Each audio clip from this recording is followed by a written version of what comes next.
Hello, everyone, and welcome to Study English Online, the channel where you grow your English through warm, natural, real-life conversation. I'm so happy you're here with us today. And I'm happy too, because today's topic is one that touches almost everybody, no matter where they live, how old they are, or what stage of life they're in. Yes, today we're talking about overthinking. That quiet habit that can steal your peace without making a sound. Exactly. It doesn't always look dramatic from the outside. Sometimes you're just sitting there, looking calm, maybe drinking coffee, maybe walking home, maybe getting ready for bed. And inside, your mind is doing gymnastics. Yes, replaying old conversations, imagining future problems, doubting simple choices, creating 10 possible outcomes for one tiny moment. Like sending a message and then asking yourself, was that too short, too cold, too formal, too friendly? Should I send another one, or would that make it worse? Oh, that one is painfully real. Or lying in bed and suddenly remembering something slightly awkward you said in 2018. Why does the brain store those moments in a golden box as if they are national treasures? I truly do not know, but it does. And I think this topic matters because so many people believe overthinking is just part of being responsible, intelligent, or careful. Yes, they tell themselves, I'm not overthinking, I'm just being prepared. But preparation has a healthy limit. At some point, thinking stops helping and starts trapping. That's the key difference. Good thinking moves you forward.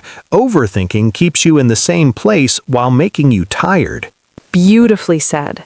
So in this episode, we want to explore why overthinking happens, why it feels so hard to stop, and what you can actually do when your mind refuses to be quiet. And because this is Study English Online, we'll do all of that through clear, useful English that you can listen to, learn from, and naturally absorb.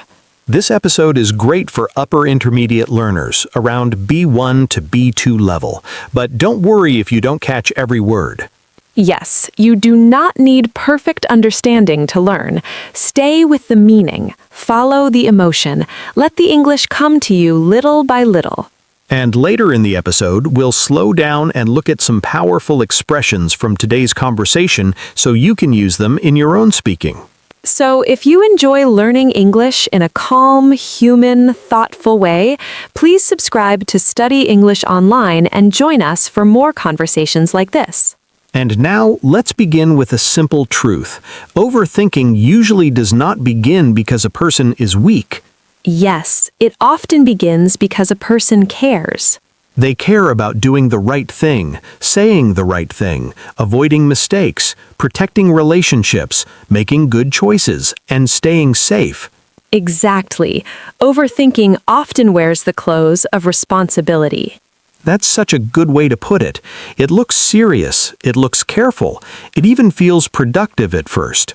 But that feeling can be deceptive. Right, because just because your mind is busy does not mean it is being useful. And this is where many people get confused. They think, if I keep thinking, eventually I'll feel more certain. But often the opposite happens. The more they think, the less sure they become. Yes, one option becomes 2, 2 becomes 5, 5 becomes 12, and suddenly even a small decision starts to feel heavy. What should have been a simple step becomes a mental maze. Exactly. And I think the first helpful idea is this: not every thought deserves a meeting. Oh, that is good. Because some thoughts come to inform you, others come to distract you, others come to scare you. And if you welcome all of them with equal seriousness, your day becomes crowded very quickly. Yes, a random fear walks in, sits at the table, and starts acting like the boss. And the problem is not only that the mind gets noisy, the problem is that noise sounds important when it appears inside your own head. Exactly. If a stranger came up to you on the street and said, maybe everything will go wrong next week, you would probably think, that's a strange person. But if your own mind says it, you suddenly feel like you need to open a file, make a chart, and emotionally prepare for disaster. Which is why one of the healthiest things a person can learn is how to notice a thought without obeying it. Yes, notice it, name it, and decide whether it deserves your energy. That sounds simple, but it's powerful. Instead of saying, "Oh no, this thought is here, so it must mean something," you can say, "I see what is happening. My mind is trying to pull me into a spiral." And that word is useful here, spiral. Yes, to spiral means to quickly fall deeper into a difficult mental or emotional state. For example, you see one message, misunderstand the tone, imagine the worst, remember 3 other uncomfortable things, and suddenly your mood is completely different. All from one tiny moment. So maybe the first lesson is this. When your mind begins to spiral, do not argue with every thought. Step back and recognize the pattern. Because if you mistake a pattern for a truth, you will suffer twice, first from the thought and then from believing it completely. And that leads us to something else. Many people do not separate problem solving from mental chewing. Mental chewing, I like that phrase. Me too. You know when your mind keeps chewing on the same issue again and again, but nothing new comes from it? Yes, like gum that has completely lost its flavor, but somehow your brain keeps going. Exactly. Healthy thinking asks, what can I do? Overthinking asks, what else can I worry about? That difference is so important. Because when people overthink, they often feel active, but they are not moving. They are circling. So maybe a very practical question is this: is this thought helping me act, or is it just helping me worry longer? Beautiful. If the thought leads to action, good. If it only leads to more tension, maybe it's time to stop feeding it. And speaking of feeding it, I think overthinking becomes much worse when we are tired, under pressure, or emotionally stretched. Absolutely. People often blame themselves for being too sensitive or too dramatic, when actually they're just exhausted. Yes, a tired mind is a much less fair storyteller. That line is so true. When you are rested, a small problem feels small. When you are worn out, a small problem feels like a sign that life is collapsing. Exactly. That is why you can't talk about peace of mind without talking about sleep, rest, and basic physical care. Right, because people often try to solve an energy problem with a thinking solution. Say more about that. Well, imagine someone has slept badly for 3 nights, skipped meals, stared at screens all day, and had no quiet time at all. Already sounds like a difficult situation. Yes, and then they say, why is my mind so anxious? I need a deeper answer. But sometimes the deeper answer is that the body is asking for help. That is such an important reminder. Not every heavy feeling means there's a huge hidden issue. Sometimes your system is simply overloaded. Exactly, and overloaded people tend to second-guess themselves. Another excellent phrase. To second-guess yourself means to doubt a decision after making it, or to question yourself too much. For example, you choose something, and instead of moving on, you keep asking whether another choice would have been better. Which means the decision gets made once, but mentally it gets made 10 more times. Yes, and that is exhausting. I think this is especially common now because modern life gives us too many options. So true. Too many products, too many career paths, too many opinions, too many videos telling you the perfect way to live, dress, work, eat, rest, exercise, travel, think, and improve yourself. Yes, even buying shampoo can begin to feel like a research project. Exactly. And when life gives you endless options, your mind starts believing there must be one perfect answer. But usually there isn't. Usually there is just a good enough choice made at the right time, followed by peace. That phrase matters. Good enough. It really does, because perfectionism and overthinking are close friends. Very close. Uncomfortably close. If you believe every choice must be perfect, then every choice becomes frightening. And then even starting something feels risky. Right. A message becomes stressful. A project becomes stressful. A plan becomes stressful. A conversation becomes stressful. Because your mind is not only doing the thing, it is also judging the thing while you do it. That is such a tiring way to live. It is. And I think a healthier approach is to ask, what is the next clear step? Not, how do I guarantee a perfect outcome? Yes, because the next clear step is real. Perfect certainty is not. Exactly. And when people feel mentally stuck, tiny action often helps more than giant analysis. This is one of my favorite ideas.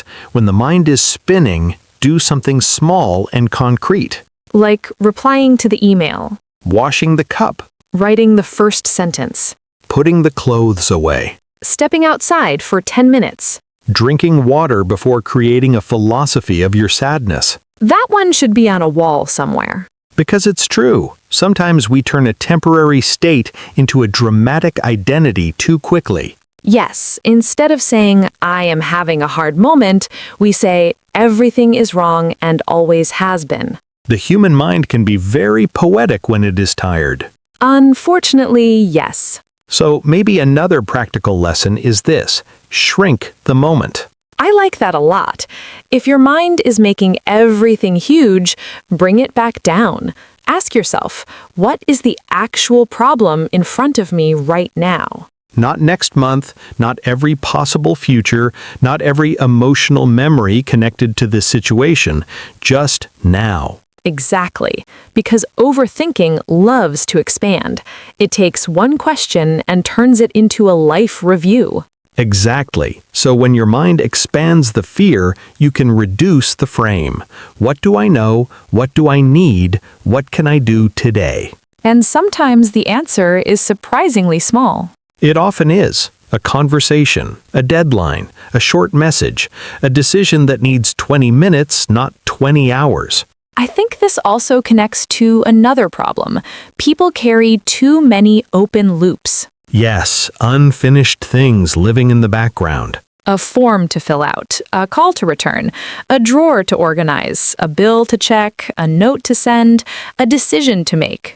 None of them seem huge alone. But together they create a low, constant pressure. Exactly, like tabs open in a browser. Too many tabs. Always too many tabs. And sometimes peace does not come from a life-changing breakthrough. It comes from closing 3 small tabs. That is such a real-life truth. People often wait for motivation, but completion creates relief even when motivation is nowhere to be found.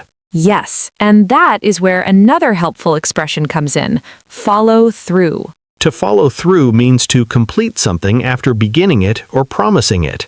For example, it's easy to make a plan, but harder to follow through when you feel distracted. Or if you follow through on small tasks quickly, they do not grow into mental weight.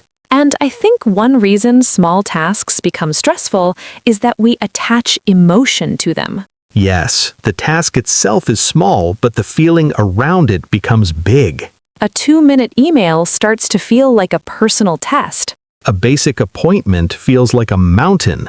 A simple decision feels like proof of whether you're handling life well. Exactly, which is why language matters. Instead of saying, this is a huge thing, try saying, this is a small task that I have been carrying too long.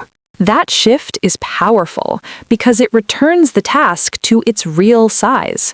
And when the mind is always making things feel larger, another cause is often fear of other people's reactions. Oh, yes. Overthinking loves social situations. Absolutely. Did I sound strange? Did they misunderstand me? Should I have said more? Why did they reply like that? Do they seem distant? Was my tone wrong? It's amazing how many full emotional movies the mind can create from one short text message. Especially a message with a period. Or no emoji. Dangerous territory. Very dangerous. But seriously, I think many people spend too much time trying to mind read. Yes, trying to guess what others feel, think, mean, or secretly believe. And of course, humans naturally do some of that. We're social beings. But when it becomes constant, it can become a trap. Exactly. Because now you're no longer living one life. You're living your life and 10 imagined versions of other people's opinions. That's exhausting and usually inaccurate. Usually very inaccurate. So maybe one of the kindest sentences a person can say to themselves is this: I do not have enough information to conclude that. That's excellent. Calm, honest, and grounding. Because when the mind starts telling a dramatic story, you can respond with evidence. Not harshly, just clearly. Yes, maybe they're upset with me can become, I noticed a change in tone, but I don't know what it means. Maybe I ruined everything can become, this feels uncomfortable, but I don't have proof that everything is ruined.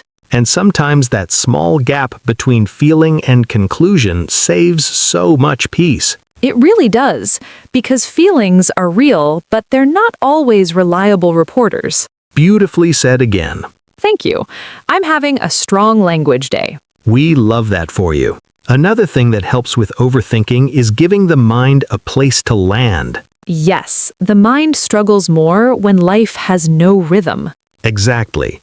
People often think freedom means having no structure at all, but for many people, a complete lack of structure creates anxiety. Because then everything floats. Right. Nothing has a place, so everything feels urgent at once. Which is why gentle routines can be so supportive. Not strict, punishing systems, just small anchors. A regular morning walk. Writing tomorrow's top 3 tasks. Turning off your phone for 30 minutes in the evening. Reading before bed instead of scrolling. Eating at roughly normal times, like a person who respects their own nervous system. A revolutionary concept, honestly. And what I like about routines is that they reduce unnecessary decisions. Exactly. If everything must be decided fresh every day, the mind gets tired faster. Which brings us to decision fatigue. Yes, that state when even simple choices begin to feel annoying because your brain has already used too much energy. What do you want for dinner? Please do not ask me anything difficult. Exactly. And when people are mentally tired, they often confuse that fatigue with personal failure. Yes, they think, why can't I even choose?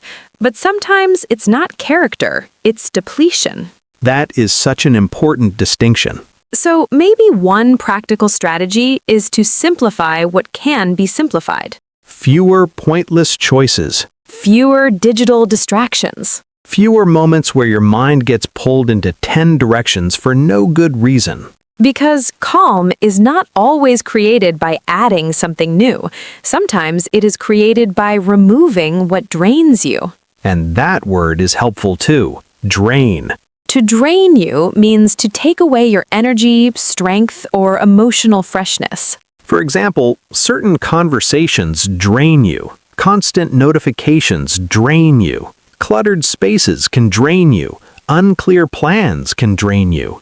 And when people feel drained, they often try to push harder instead of listening earlier. Yes, they run on empty. Another very useful phrase.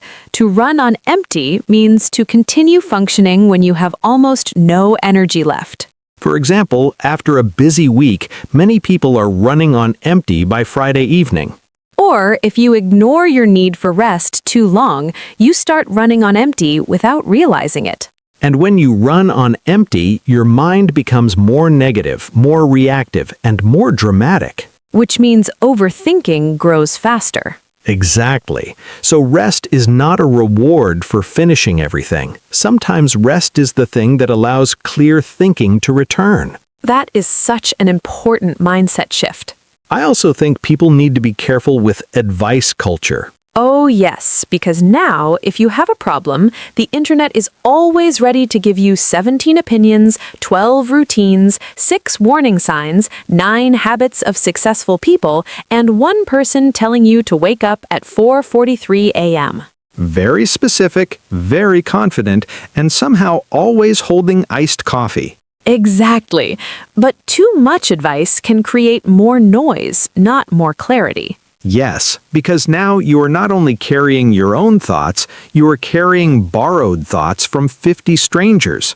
And then the mind starts comparing. Their routine versus my routine. Their confidence versus my confidence. Their discipline versus my discipline. Their life versus my life. Which is why comparison and overthinking often feed each other. Yes, comparison says you are behind. Overthinking says let's spend the next 4 hours proving it. That is painfully accurate. So maybe another lesson is this: choose fewer voices. I love that. Not every opinion deserves space in your mind. Find a few wise sources, a few grounded people, a few helpful habits, then stop collecting noise. Because clarity rarely comes from drowning in advice. It usually comes from quiet, honesty, and a small next step. And speaking of quiet, I think one of the most underrated skills in modern life is simply learning how to sit without constant input. Yes, no music for 5 minutes, no scrolling while waiting, no checking something every time there's a tiny pause. Those tiny pauses matter. They do, because if the mind never experiences stillness, it forgets how to settle. Exactly. Every spare second becomes filled, and then people wonder why their thoughts feel noisy. It's like trying to hear a soft voice in a room where 10 televisions are on. Beautiful image. Thank you. And I think quiet is uncomfortable for many people at first. Yes, because quiet reveals what noise was hiding. But over time, quiet can become very healing. A walk without a podcast, a cup of tea without a screen, a few minutes of writing with no performance attached to it. Not every moment needs to be optimized. Some moments simply need to be felt. That line feels like a deep breath. Good, because maybe that's the whole point. Overthinking often pulls us out of life. It puts us above the moment, outside the moment, analyzing the moment instead of living it. Yes, you are eating dinner, but mentally you're in tomorrow morning. You're talking to a friend, but mentally you're editing what you just said. You are at home, but your nervous system is acting like it's being chased. Exactly, which is why calm is not only mental, it is also physical. Yes, sometimes the fastest way to help the mind is through the body. Breathing more slowly. Unclenching the jaw. Relaxing the shoulders. Standing up and moving. Going into delight. Stretching after sitting too long. All these things sound simple, but simple does not mean weak. Absolutely. We sometimes ignore basic actions because they are not dramatic enough. Yes, people want a profound solution, but sometimes the next right thing is surprisingly ordinary. Drink water. Open the window. Answer one message. Put the phone in another room. Eat something with actual nutrition. Go outside and remember that the world is bigger than your latest anxious thought. I want that printed on a card. We can arrange that. Another thing that helps is giving yourself limits for thinking. That's very smart. Because some people treat every concern like it deserves unlimited time. But if a decision needs 15 minutes, giving it 3 hours will not always improve it. It may just make it messier. Exactly. So you can say, I will think about this from 6 to 6:20, write down the key points, decide my next step, and then stop. In other words, contain it. Yes, contain it, because uncontained thinking leaks into everything. And when it leaks into everything, you cannot rest properly, work properly, or even enjoy small good moments. Which is sad because life is made of small good moments. It really is. A calm breakfast, a funny message, light through the window, finishing something small, feeling less rushed, saying what you mean, going to bed without 10 unfinished battles in your head. That last one is especially beautiful. And I think this brings us to one final truth. Peace of mind is not built through one perfect day. No, it is built through repeated small acts of self-respect. closing one loop, saying no to one draining thing, sleeping a little earlier, not checking the phone immediately, choosing one voice instead of 10. doing the next clear step instead of chasing complete certainty. Yes, overthinking loses power when life becomes more grounded, more physical, more honest, and more present. And maybe that is the deepest lesson in today's conversation. The goal is not to become a person who never thinks deeply.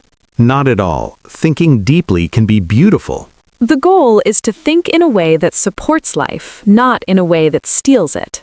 Yes, to reflect without drowning, to care without collapsing, to plan without panicking. That is such a healthy balance. And now, this feels like the perfect moment to slow down and explore some of the most useful English from today's episode. Yes, because hearing vocabulary in a real conversation helps it feel alive. And then when we review it slowly, it becomes easier to remember and use. So, let's begin with a strong word from today: spiral. To spiral means to quickly fall into a more intense negative mental or emotional state. For example, after reading one negative comment, she began to spiral and doubt all her work. Or, when you were tired, it is easier to spiral over small problems. Repeat, spiral. Spiral. Next, a very useful phrase, second guess yourself. To second guess yourself means to doubt your own decisions too much after making them. For example, he kept second guessing himself after sending the email. Or, if you always second guess yourself, simple choices become exhausting. Repeat, second guess yourself. Second guess yourself. Next, follow through. To follow through means to complete something after starting it or promising it. For example, she made a good plan, but she struggled to follow through. Or, following through on small tasks can make your mind feel lighter. Repeat, follow through. Follow through. Next, a really powerful phrase, run on empty.